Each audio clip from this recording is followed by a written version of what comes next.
first 3 or 4 verses of the letter. We terminated last week's class with a discussion of the first 2 elements that you typically discuss when you're talking about the greeting. I will tell you, doctoral dissertations have been written on the greeting of Paul's letter to this church, mainly because it tells us so much about Paul's life, and it tells us so much about style of communication at that time, and it tells us a great deal about who Paul was at that point in his career. We did talk about the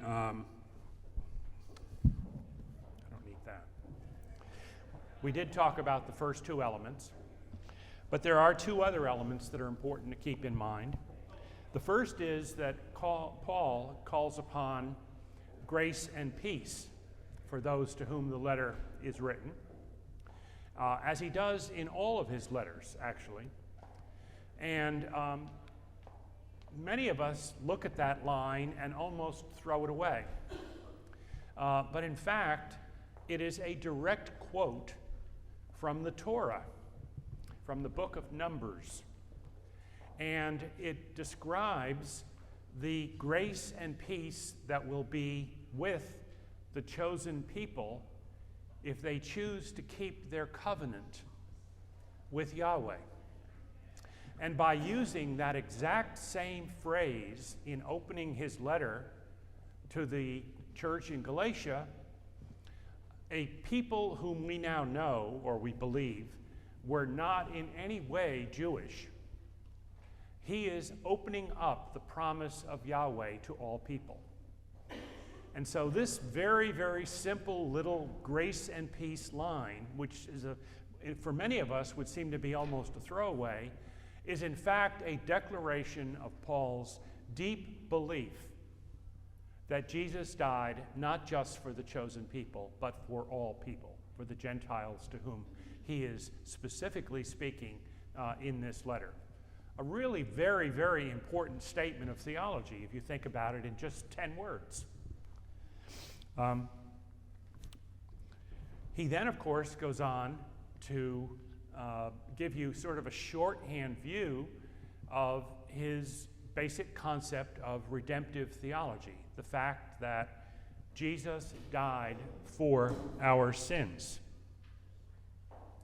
He further develops that in the letter to the Corinthians and the letter to the Romans, and of course it's something which is very present in the Gospels themselves.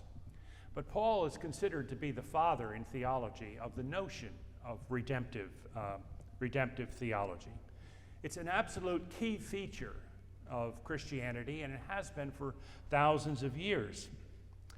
However, it is in the last 2 or 3 generations been undergoing some questioning and some development.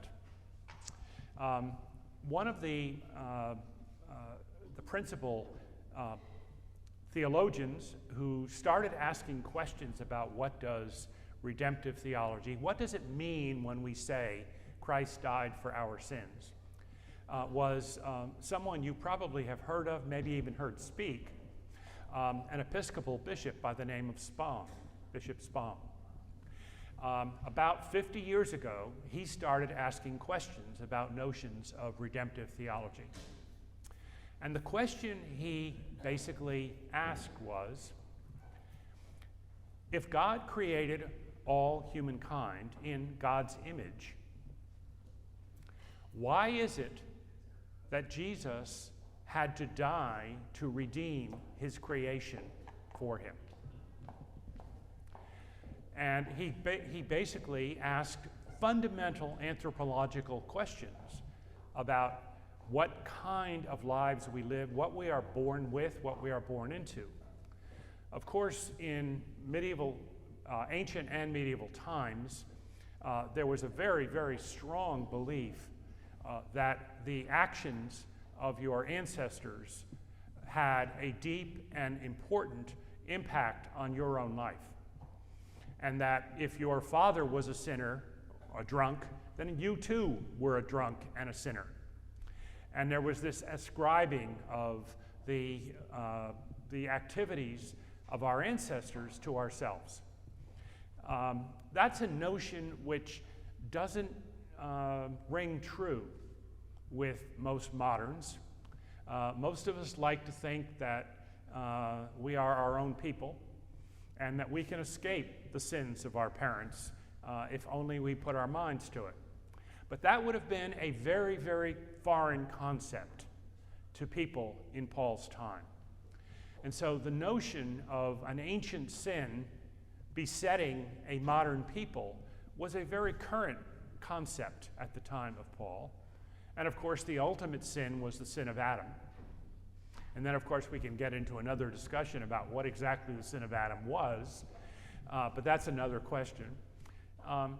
But beginning with Bishop Spong, and now with many, many theologians, questions are being asked about what does redemptive theology really mean? And we seem to be moving in the direction of suggesting that it has nothing really to do with sin. Of course, moderns don't like the word sin. I mean, that's just an old-fashioned word for most modern teachers these days. What they basically say is that human beings are born selfish. They are born with an innate desire for self-preservation. And that there's nothing we can do to change the fact that people are born with that notion. And that fits very, very nicely, of course, with Paul's message of love and the message of Jesus in the Gospels, because they're both entirely anti-self. They're both in terms of recognizing your innate desire to self-preserve, to love yourself, and instead to redirect that notion out. And therefore, the life of Jesus in the Gospels is a lesson to us, a lifelong lesson of how to be less selfish. I rather like that notion of redemptive theology, and I don't think it does too much damage to the very notion that Paul raises in his letter.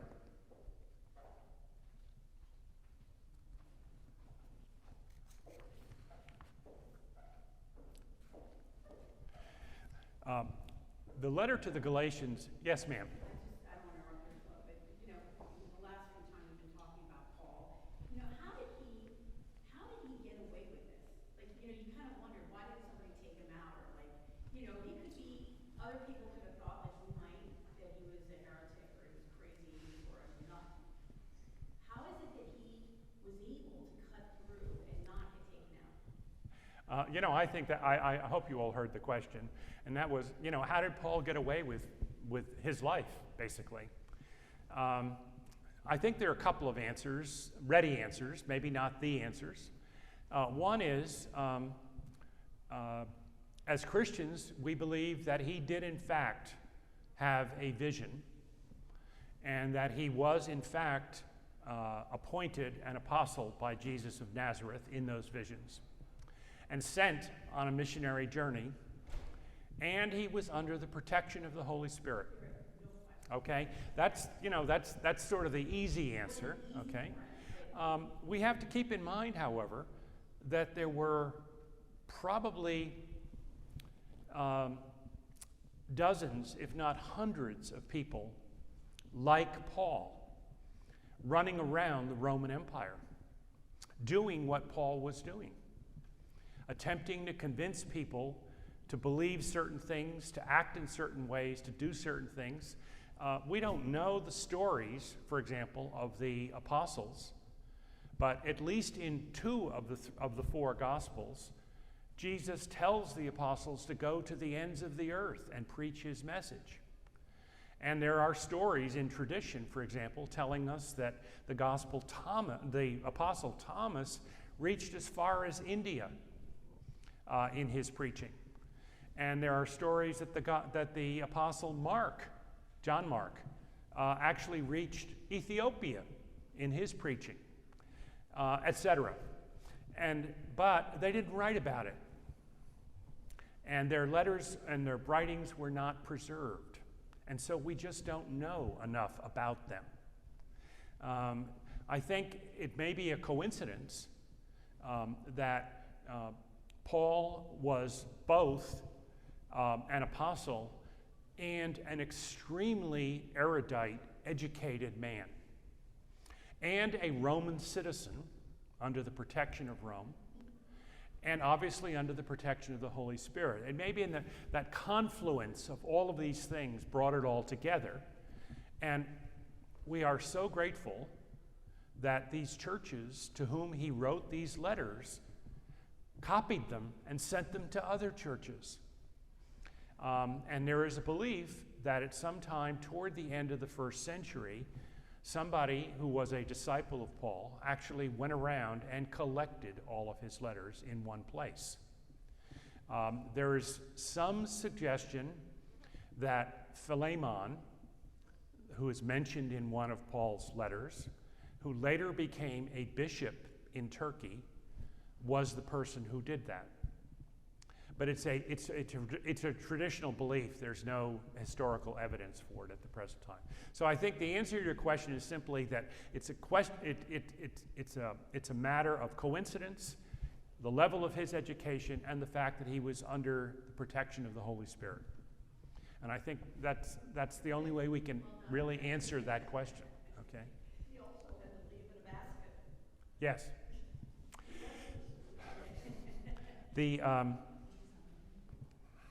When you think about it, just imagine how much we know about the adult life of Jesus of Nazareth, and yet there is no evidence that Jesus ever left us one written word. Very interesting concept. Okay.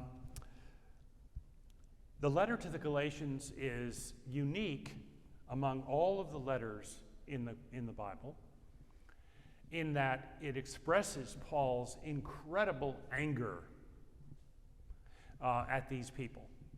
He is really, really upset. I mean, if you read the beginning of this letter, you have to get the feeling that he is really, really angry. Now, most historians tell us that he was preoccupied at the time he wrote the letter to the Galatians. He was probably living at the time in Ephesus. He probably was subject to some kind of house arrest. He may even have been in chains, similar to what we see in Rome later in his life. And he's dealing with his most important and largest churches in Corinth. And they're sending him emissaries almost every day, asking him specific questions about how their churches should be set up. And then he gets this story from Timothy, we think, that somebody is upsetting the Galatians. Somebody is basically going and preaching to the Galatians that Paul is all wrong. Now, curiously, in the letter to the Galatians, Paul never names who those people are who are upsetting. And so we have to read between the lines to determine what that story is. But there's a premise to Paul's letter, and that is he's right and the others are wrong. And we get the impression that there were probably at least two different groups. But Paul is attempting to establish to them that his preaching, his version of Christianity, is the orthodox version of Christianity. Okay? So he's basically preaching orthodoxy before orthodoxy even exists within this religion. Okay. What kinds of orthodoxy do we have? I'd like to talk for just a couple of minutes about orthodoxy. What kind of orthodoxy do we have? Well, there's top-down orthodoxy. The most obvious form of orthodoxy is when God speaks from the clouds and says something.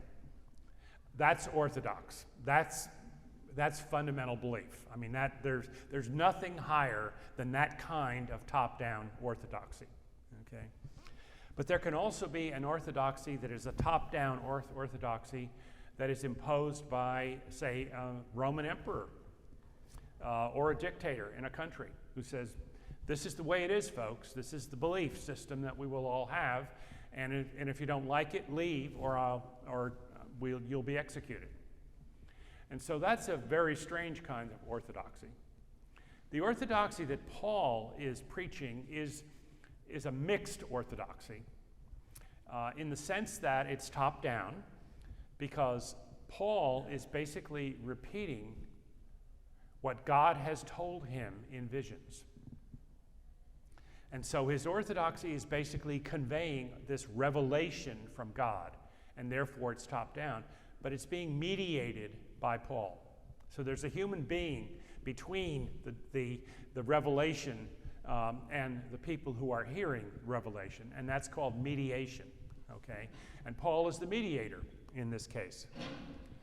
And Paul uses a technique in his letter to the Galatians, which is very interesting. And he basically says, this is true, this is the way it is, because God told me that's the way it is, but it works. And so we describe Paul's theology as practical theology, because not only does it right, but it works. He has demonstrated over and over again that it works. Now, there are other kinds of orthodoxy that I've mentioned in the paper. I won't go into too much detail about them. There's natural orthodoxy. You know, if you plant a seed, it'll grow into a plant in most cases. That's natural orthodoxy. It's sort of a scientific view of some aspect of life. Then there's consensual or democratic orthodoxy. It's orthodox because everybody believes it, even if it's wrong. But it's, incidentally, orthodox doesn't necessarily mean right. It means everybody believes it, at least superficially.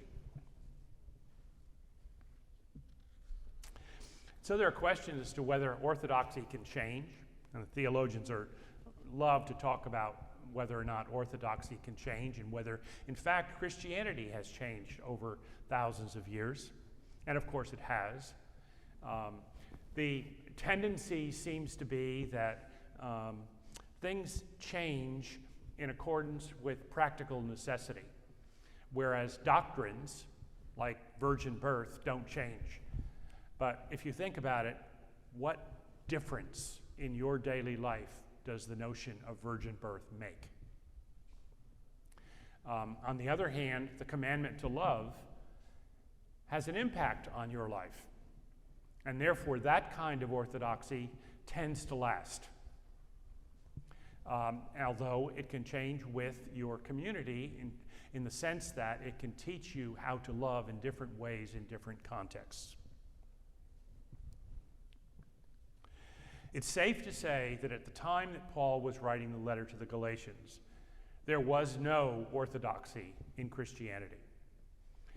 At about this time, just about the time that Paul is writing the letter to the Galatians, the Gospel of Mark has appeared in Christian life. The earliest noted arrival of Mark's Gospel seems to have been with the Christian community in Antioch, the community that, of course, Paul knew about and came from. And within a few years after that, maybe 5, 6, 7, maybe as many as 10, the Gospels of Matthew and Luke appeared.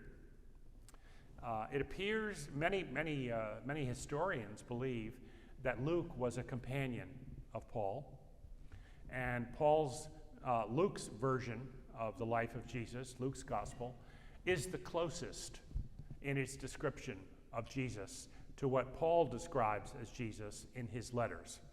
And so the two may well have spent quite a bit of time together. The reason that we say that Luke may have been a companion of Paul is that if you read the Acts of the Apostles, you are reading about the early church until you get to chapter 9 in the Acts, and then all of the rest of the Acts of the Apostles is the life of Paul. And so, according to Luke at least, in the Acts of the Apostles, the church becomes Paul's life after about 45 or 50. But there were many different views of Christianity floating around the church at that time.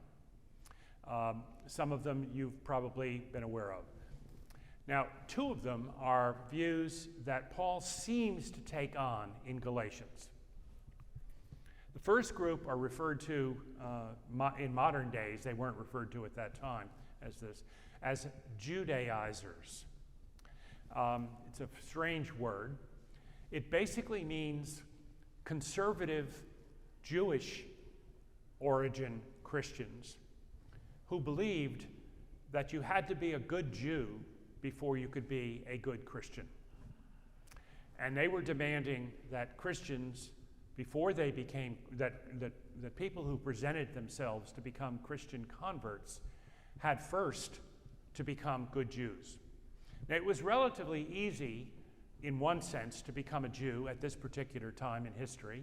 The Jewish religion was very, very open to converts. You studied with a person, probably a rabbi, for some period of time and learned the bulk of the Torah, and then agreed to live by the Torah. That was the easy part. The hard part was adult circumcision for both men and women. And it was very dangerous, and many people who were attracted to Judaism got as far as that and stopped.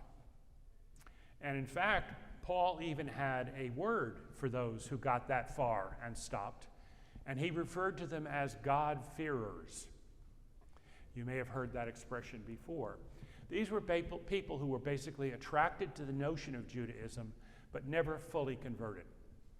And Paul found the God-fearers to be among the most susceptible to his preaching.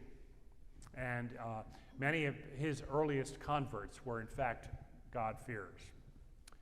And so the Judaizers were basically coming to the Galatians and saying to all of these people that Paul had already converted to Christianity and were calling themselves Christians by this point, we think. No, you're not a Christian because you're not a Jew. You need to follow the dietary rules. You need to follow the sanitary rules. You need to be circumcised, or you can't be a Christian. And these people are obviously very, very much upsetting the people that Paul has already converted. And so we have basically this ultra-conservative Jewish Christian movement. We don't know where it came from. Modern biblical historians strongly suggest that it came out of the Jerusalem church and that it may have been led by the brother of Jesus, James, but we really don't know what happened. All we've got is the evidence of the Jerusalem Council, which I'll talk about in a couple of moments.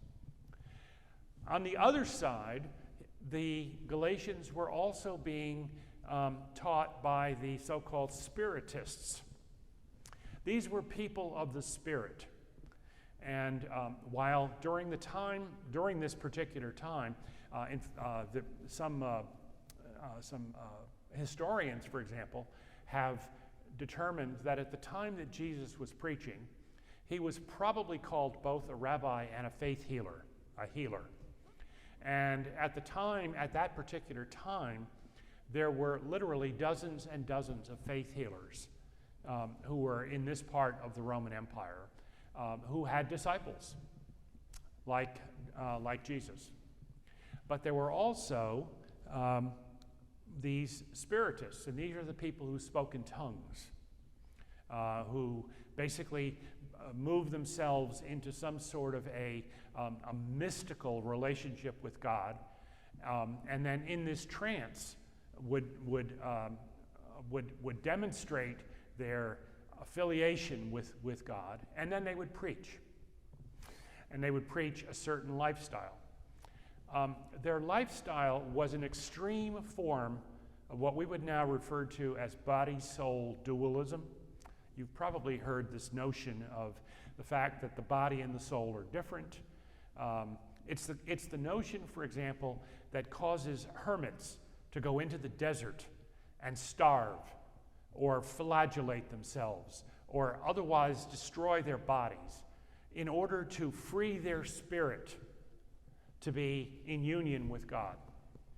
And so it was a movement that actually came out of ancient Greek philosophy, but it was adopted by many of the early Christians as a notion of obtaining some sort of I'm going to use the word nirvana, which doesn't belong in Christianity, but it's a special soul-to-soul relationship with God.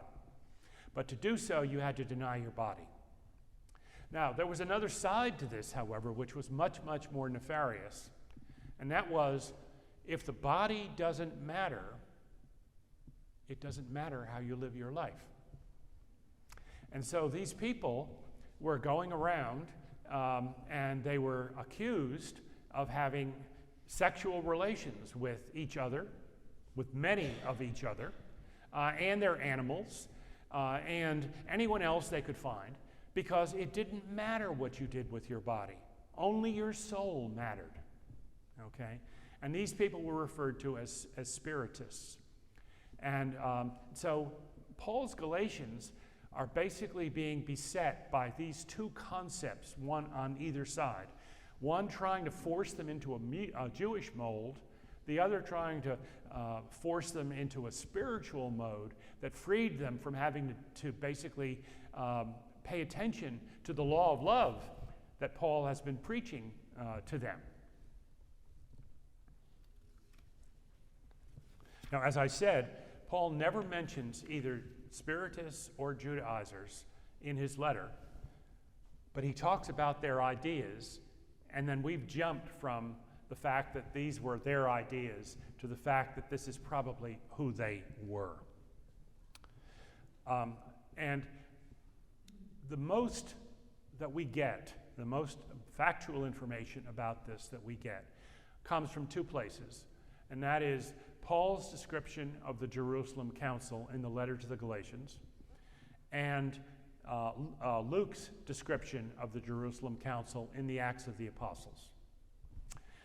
We think that the Jerusalem Council took place in the mid-50s. It may have been a little bit earlier, maybe a little bit later. Obviously, it took place in Jerusalem.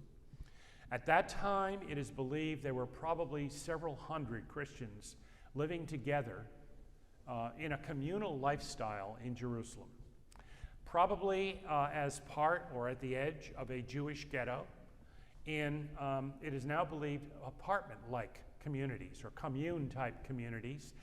If any of you have recently visited Ephesus, you know that they are restoring some apartment communities in Ephesus, and it is believed that the Jewish community, or the Christian Jewish community in Jerusalem, was living in a complex like that of rooms that were built together, and we would today call them condominiums or apartment buildings. They were living together, probably a few hundred of them. There had already been hundreds of Christians who had left Jerusalem. And it is now believed that among the largest Christian communities in the Roman Empire were those in Alexandria in Egypt, in Antioch in Syria, in the area which we would now call Istanbul. It wasn't called Constantinople at that time. This is pre-Constantine, but it was that region, and in Rome. There were other communities, smaller communities in Ephesus, in Corinth, and various places in Turkey and Greece. So by about 55 or 60, there may have been 30 or 40,000 Christians in the world. The church had grown very, very rapidly from just a few hundred to tens of thousands in approximately one generation after the death of Jesus. And so we've got about 300 of these people still living in Jerusalem. Curiously, John is still there, which means Mary was still there, because according to the Gospels, John agreed to take charge of Mary after the crucifixion. So John was there. We believe, according to some of the Roman histories of the time, that the leader of the group at that time was not one of the apostles, but James, the brother of Jesus, which is logical because a man who had died, his brothers were expected to take over his estate, so to speak, and the church that Jesus left behind, assuming he left a church, would have been taken over by his brother James, even though James was not one of his apostles or one of his disciples. But both Paul and Luke refer to the leaders of the Jerusalem community as being James, and there were at least 3 Jameses at that time: James, the brother of Jesus, and 2 apostles who were named James. But most people today believe that the James who became one of the leaders of the Jerusalem community was the brother of Jesus. John, who was an apostle, and Peter, who was the only one of the apostles who was actually commissioned by Jesus in Matthew's gospel for a role of leadership among the apostles. But the Jerusalem Council, particularly as it's described in Acts, describes a community where the elders, presumably men, got together periodically under the leadership of what Paul refers to as the pillars of the community, James, John, and Peter, and began to make decisions for the church. And Paul presents to this council his notion of Christianity, Gentile Christianity, which is not necessarily founded in Judaism. And in both Acts of the Apostles and in Paul's letter to the Galatians, Paul seems to have won the argument. And it was witnessed by at least one other member of the Antioch community, Barnabas, the companion of Paul in many of his early missionary journeys. And it was written down, obviously, because it was pretty important. And it was probably the most important and most seminal decision ever made after the death of Jesus. Had the council come down the other way and found that you had to be a Jew before you could be a Christian, it is highly unlikely that Gentile Christianity would have continued to grow as rapidly as it did, and ultimately, within a couple of hundred years, be large enough to be the religion of the empire under Constantine. And so it's an incredibly important council. Some historians have begun to suggest that not everybody agreed with that decision, and that some of the Judaizers may have been dissenters from that decision, and that they went out and preached otherwise, even though it seems that the decision was made by the council itself.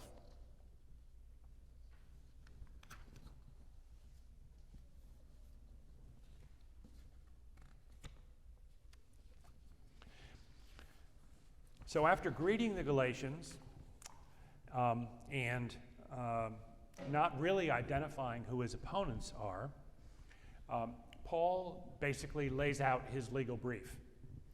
And most biblical scholars like to divide the next 2 parts of the letter into the statement of his argument and his proofs.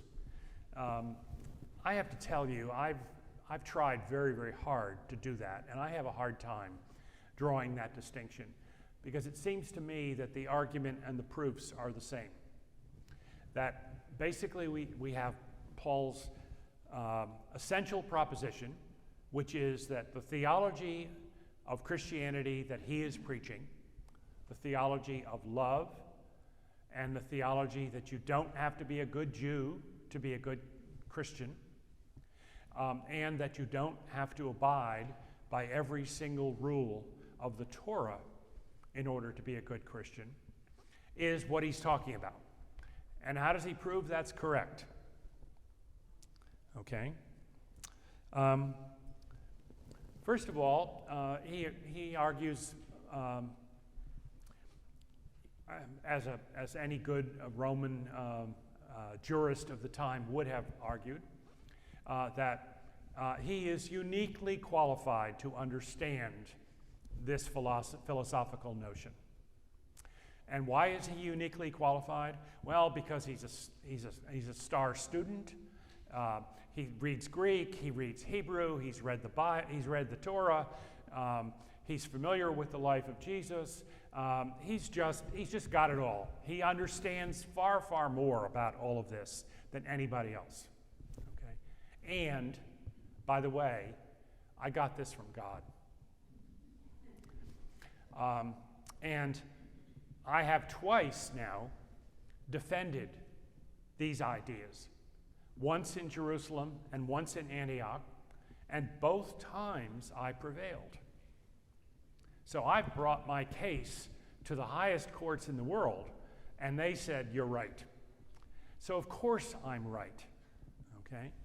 And so basically Paul lays out his legal brief, he tells them his view, and then he goes ahead and proves why he thinks it's right.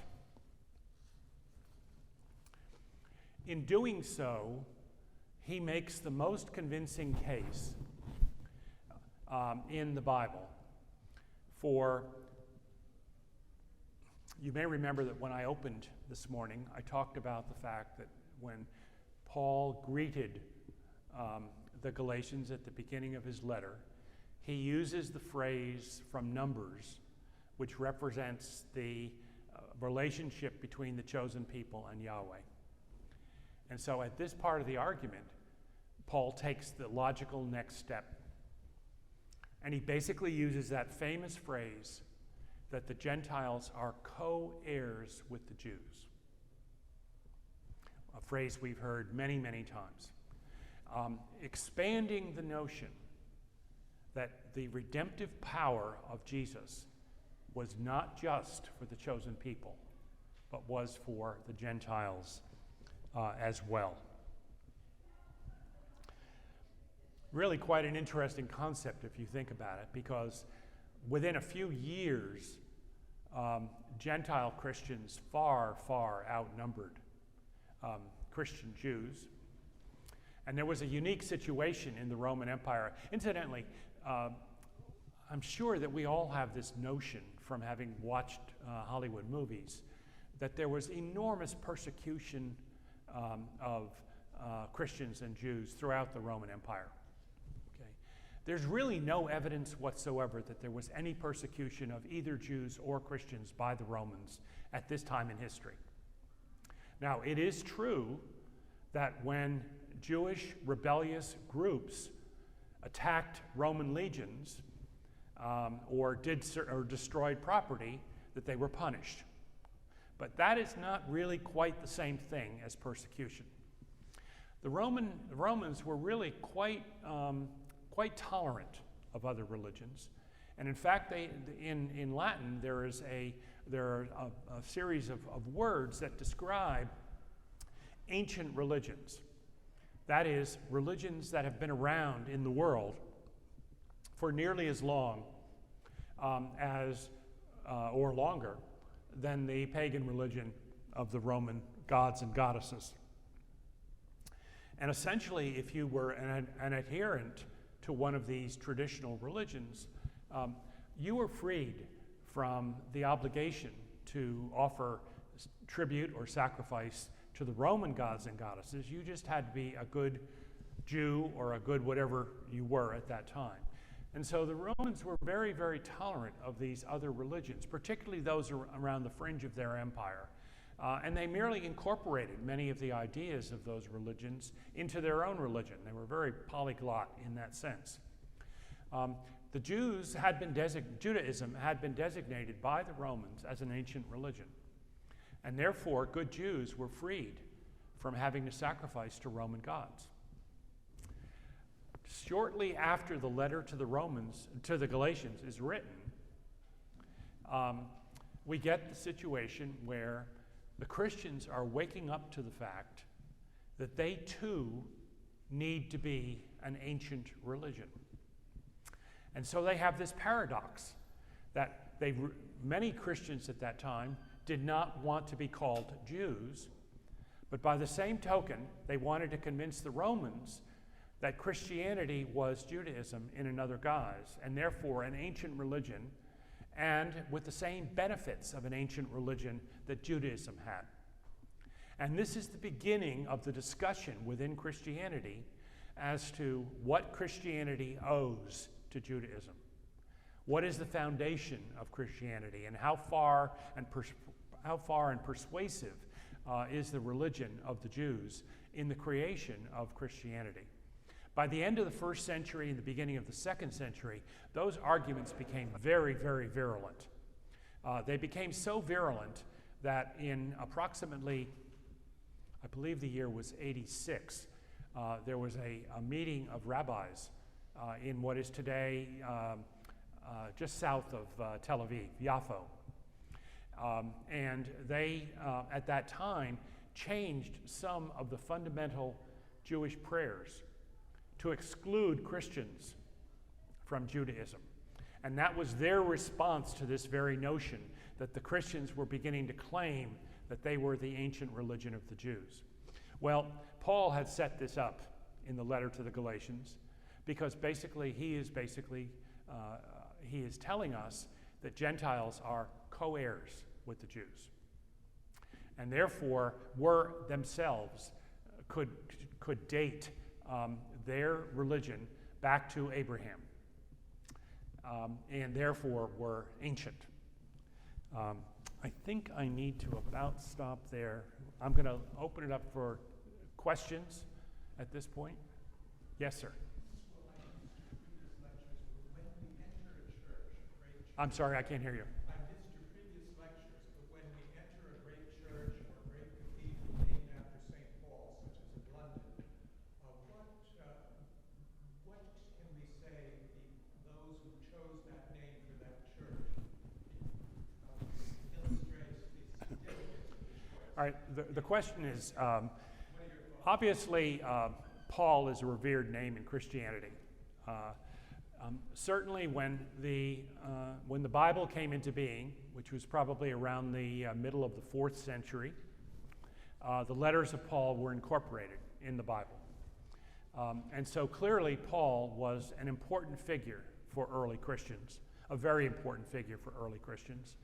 I don't think that, I know that Paul is not in the line of those that Roman Catholics consider pontiffs from Peter to the present time. Paul does not appear in that line of pontiffs, but he was very clearly an important missionary. He was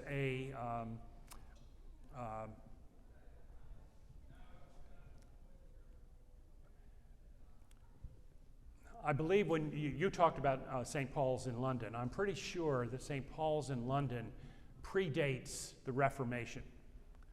But following the Protestant Reformation, a significant number of Protestant churches are named after Paul, because Paul is considered to be the father of the Reformation because of his theological notions of the congregational church, which we'll talk about next week. Whereas all of Paul's churches were house churches in small communities and were pretty much independent and ran themselves. And that was the kind of style of governance that grew out of the Protestant Reformation. And therefore you'll find that a lot of churches that grew up after the Reformation are named after Paul, because Paul is considered to be the father of the Reformation. But even before that, there's no question whatsoever that Paul was considered to be one of the most important figures in early Christianity, and it would have been very, very easy to name a basilica or a church or a school after him. Yes? You mentioned hundreds of other preachers that were going around at the time preaching various other religious ideas. Why do you think Christianity was the one that caught up? I have two answers. Why, if there were so many religions hanging around, why did Christianity survive? Well, first of all, there were many different Christianities, and some of them didn't survive. Gnostic Christianity, for example, did not survive, okay? So there were some versions of Christianity that didn't make it beyond the first or the second century. I think as a Christian, my first answer is always the Spirit was with us. I think that, I think that's an answer that we have to, as rationalists, we can try to give a historical background as to why the Christians did what they did and how they were more successful politically, etc. But I think the bottom line is if the Spirit had not been with them, we wouldn't be here.